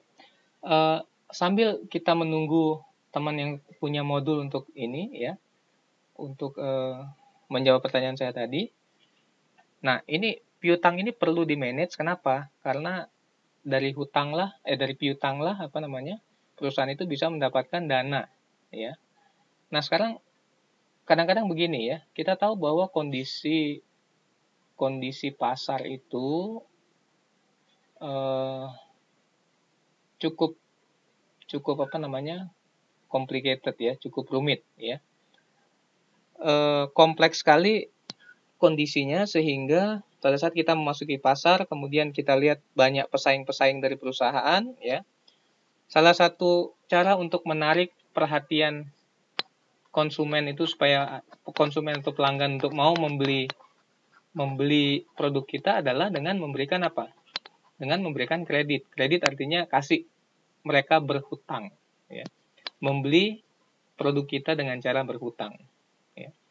Nah, tujuan penjualan kredit ini adalah supaya pelanggan itu mau membeli dari kita ya. Kemudian diharapkan bisa meningkatkan volume penjualan. Jadi kalau misalnya volume penjualan itu naik, berarti laba perusahaan itu akan apa? Akan meningkat. Dan yang terakhir adalah untuk memenangkan persaingan ya. Persaingan dengan kompetitor ya. Biasanya ini main di berapa lama jangka waktu pembayarannya ya. Biasanya kan orang suka dikasih utang semakin lama semakin bagus gitu ya. Maka mereka akan pilih siapa perusahaan yang memberikan utang dengan jatuh tempo yang lama, itu yang akan dipilih. Hanya saja ini ada resikonya ya. Di satu pihak itu akan meningkatkan penjualan perusahaan, tapi di sisi lain akan menimbulkan resiko bagi perusahaan. Apa resikonya ya? Resikonya adalah piutang itu tidak terbayar. Ya, kalau piutang tidak terbayar, artinya apa? Perusahaan akan mengalami kerugian atau keterlambatan waktu pembayaran piutang. Ya. Nah, ini yang bahaya. Ya. Dua hal ini bisa menyebabkan perusahaan itu tidak liquid. Ya. Kalau perusahaan tidak liquid, apa yang terjadi? Ya perusahaan tidak bisa memenuhi apa? Memenuhi baik operasionalnya maupun kewajiban-kewajibannya nanti. Ya. Oke, maaf tadi saya belum sempat absen ya. Diah Rahmawati ada ya? Sudah ada ya? Oke, baik. Ada. Oke. Endra. Oke. Eva. Gunawan ada.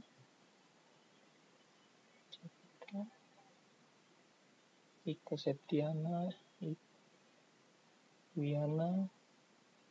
Muhammad Hadi.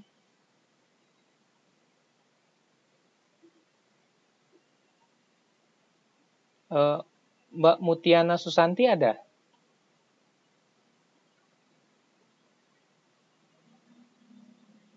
Nggak ada ya?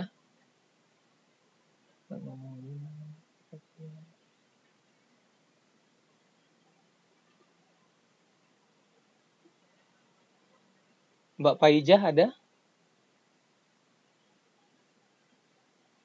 Paijah tidak ada. Tidak ada.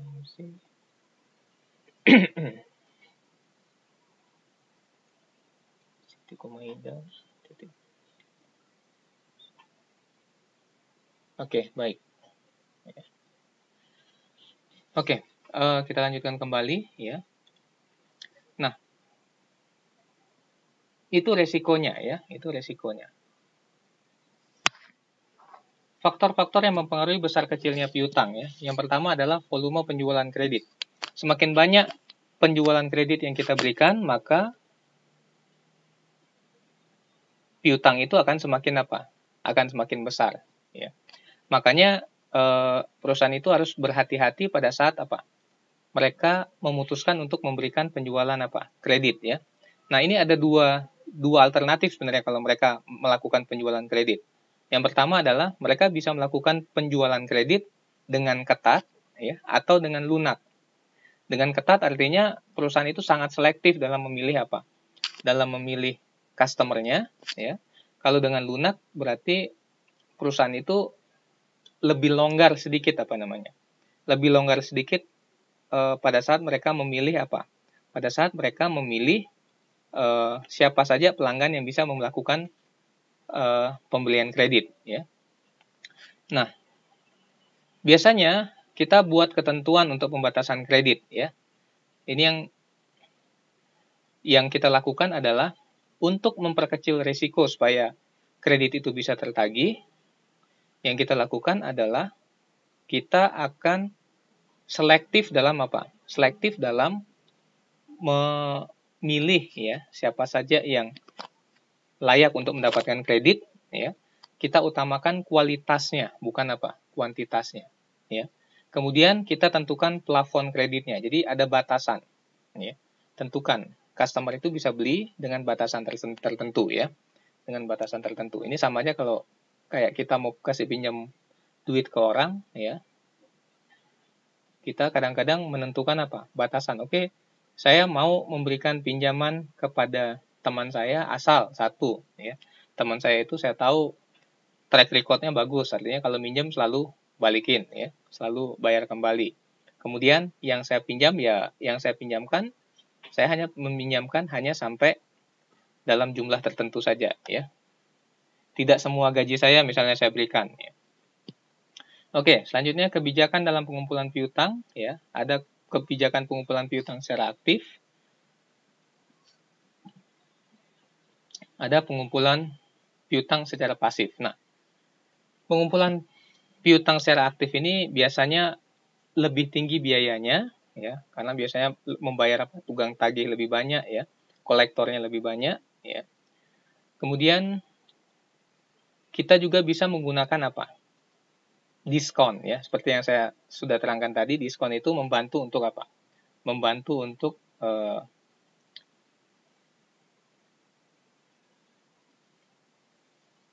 mendorong pelanggan itu membayar dengan lebih cepat dari waktu yang seharusnya ya. Oke. Hal-hal yang terkait dalam pengumpulan piutang dan kebijakan kredit menurut Horn dan Wakowicz ya. Jadi yang pertama tentukan standar kreditnya, ada kualitas minimum ya. dari customer yang kita bisa berikan kredit, ya, apa saja yang harus dipertimbangkan. Jadi kualitas utang dagang yang dapat diterima, kemudian jangka waktu kreditnya berapa lama, potongan tunainya, dan program pengumpulan piutang. Kemudian yang kedua adalah termin kreditnya, ya. Termin kredit ini artinya jangka waktu periode kredit dan potongan tunai yang diberikan jika dilakukan pembayaran lebih awal. Itu yang saya tulis tadi, ya, 2/10, N/30 tadi, itu namanya termin kredit, ya. Oke, potongan tunai dan default risk. Default risk ini adalah risiko bangkrut, ya, kerugian dari piutang dagang tidak tertagih, ya, itu default risk. Oke. Nah, ini biaya atas piutang, ada biaya penghapusan piutang, ada biaya pengumpulan piutang, ada biaya administrasi, dan biaya sumber dana modal, ya. Jadi, kalau kita memberikan piutang kepada pelanggan, itu artinya kita menanamkan modal kita di situ, ya. Harusnya kita sudah dapat uang, tetapi kita menggunakan dana yang kita punya untuk menutupi apa? Seharusnya dana itu kan kalau misalnya kita jual cash, jual tunai, kita langsung dapat uangnya, uang itu kita bisa belikan bahan baku dan lain sebagainya, ya, bayar karyawan dan lain sebagainya. Tapi karena kita kasih kredit, maka kita harus menggunakan dana perusahaan itu. Artinya perusahaan invest di kegiatan apa? Di kegiatan jangka pendek ini, ya, di operasional perusahaan invest, ya. Ini yang namanya biaya sumber dana, ya, biaya modalnya dari situ, ya. Oke, bagaimana kita memanage piutang, ya? Yang pertama, jumlah dan pengumpulan piutang, ya. Jadi tentukan jumlah maksimum utang yang bisa diberikan, kemudian bukan hanya jumlah maksimum bukan hanya jumlah maksimum per customer, tapi kita tentukan jumlah maksimum dari total penjualan misalnya, ya. Jadi meskipun pelanggan kita berikan batasan maksimum untuk utang mereka, ya. Tapi kalau misalnya total hutang dari pelanggan itu sudah capai maksimum piutang yang kita bisa berikan, ya. Meskipun masih ada pelanggan yang masih bisa tambah hutangnya, itu udah nggak bisa dilakukan lagi. Kenapa? Karena sudah capai titik maksimal. Kalau kita longgarkan lagi kebijakan itu, bisa jebol apa? Bisa jebol keuangan perusahaan, ya. Kemudian pengendalian piutang. Salah satu cara paling efektif adalah penyaringan langganan, ya. Jadi customer itu harus disaring dengan sebaik-baiknya. Kemudian untuk mengontrol manajemen piutang, untuk mengontrol piutang ini kita gunakan apa? Rasio, ya. Ada rasio-rasio yang harus kita gunakan untuk bisa mengontrol apa? Hutang, ya. Nah, rencana jumlah piutang ini juga harus disusun berdasarkan budget penjualan dan perhatikan syarat-syarat pembayaran yang ditawarkan oleh perusahaan dan bagaimana kebiasaan pelanggan membayar utangnya, ya. Jadi ini akan menentukan berapa banyak piutang tak tertagih nanti, ya.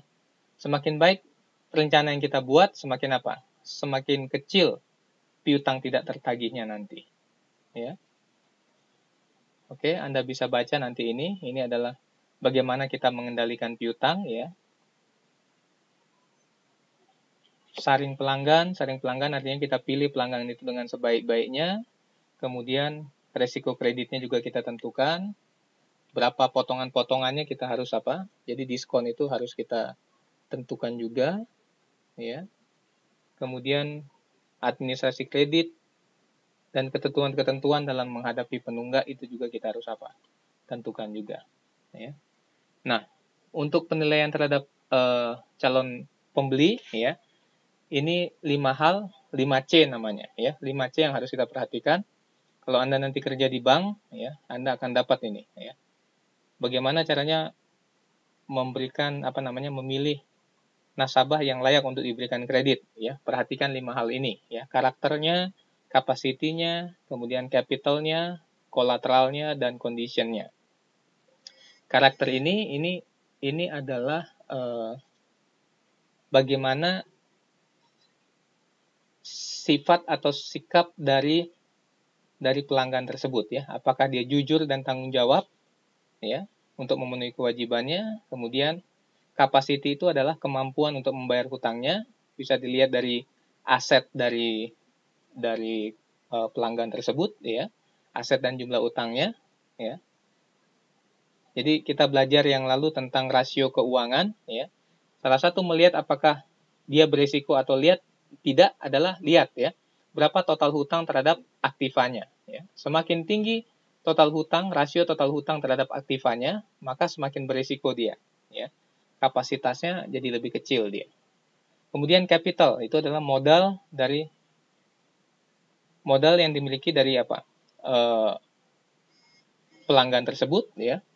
Kemudian ada kolateral. Kolateral itu adalah jaminan. Biasanya kalau kita mau melakukan melakukan bank itu mau memberikan pinjaman misalnya, harus ada apa? Harus ada jaminan, ya.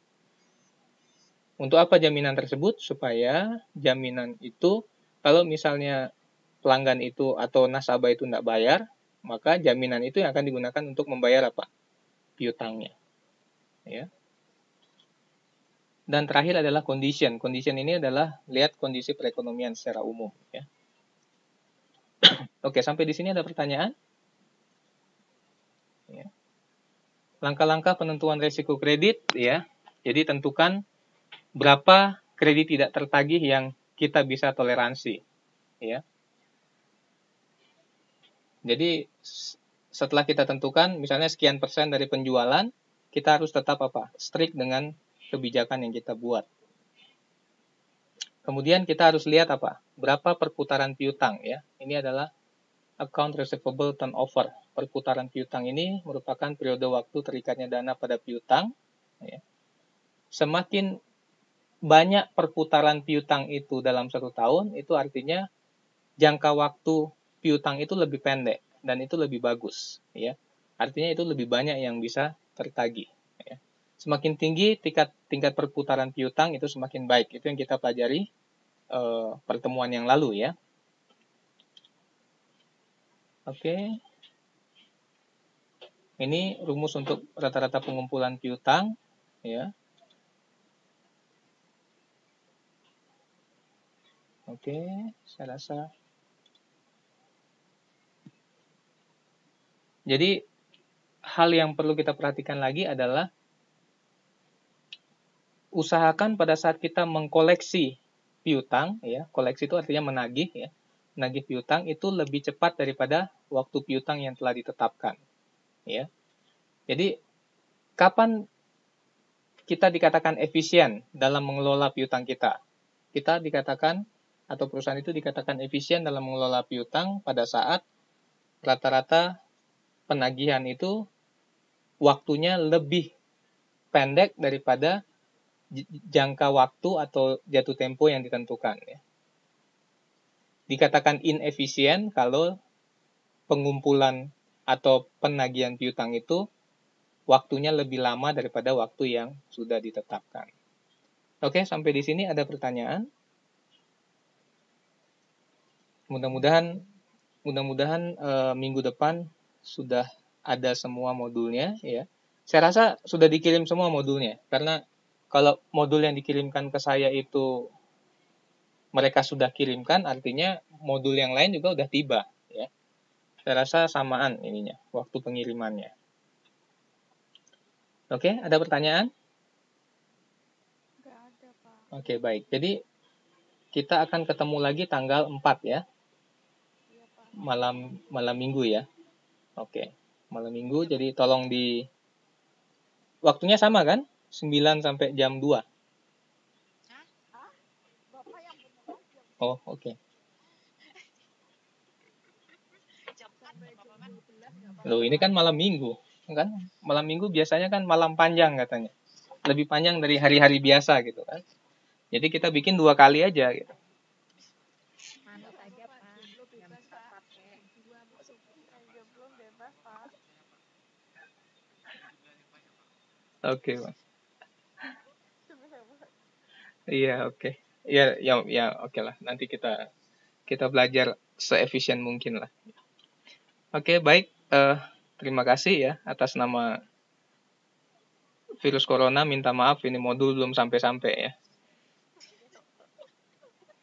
Oke, satu hal yang saya ingin ingatkan juga adalah mungkin kita sama-sama berhati-hati ya, kita nggak tahu juga ya, tapi tolong jaga kesehatan kita masing-masing supaya tidak terganggu semua aktivitas kita. Oke, baik. Ada pertanyaan? Oke, minta maaf ya, jadi kita tidak bisa ketemu di seperti biasanya untuk TTM ya, jadi kita akan ketemu online aja ya. Iya, lumayan juga gitu. Lumayan jauh juga dari Tainan ke Taipei soalnya. Jadi mirip ongkos siapa ya? Iya, atau nanti mungkin bisa diusul ya. Sekali-sekali bikinnya di Tainan gitu ya. Supaya bisa jalan-jalan juga kan? Iya, di Cimei Museum ya. Ya kan, soalnya daripada ke Taipei terus kan. Ada yang dari Tainan ya? Siapa yang dari Tainan? Oh, Mbak Stuti dari Tainan ya. Cuma satu ya. Yang dari Kaohsiung ada? Nggak ada, Kaohsiung nggak ada. Ada yang satu itu yang lalu ya. Oh, sudah mengundurkan diri ya. Yang kemarin kan kita masih ketemu kan, yang sistem informasi manajemen itu kan? Iya. Iya, Pak Andi Manuel, iya. Udah nggak ada ya?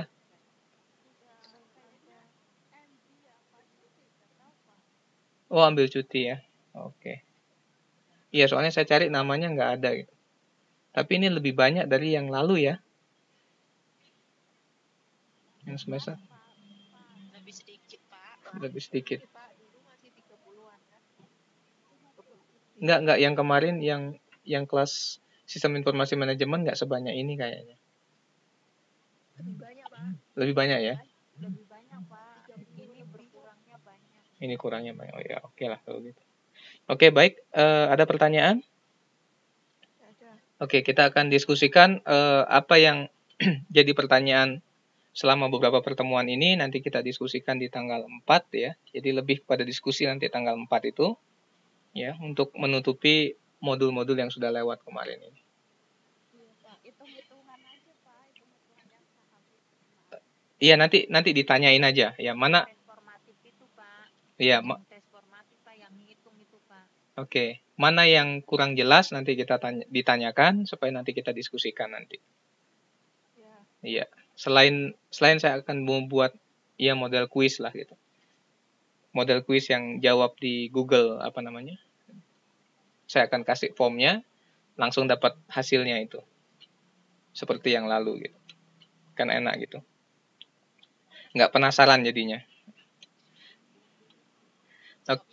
Langsung jawab, langsung dapat hasilnya. Ya. Langsung dapat nilai. Mudah-mudahan nggak bisa nyontek. Nyontek itu dilarang. Ya.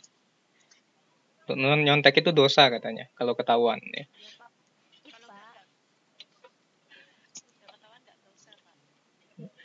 Oke, baik. Ada pertanyaan sebelum kita akhiri?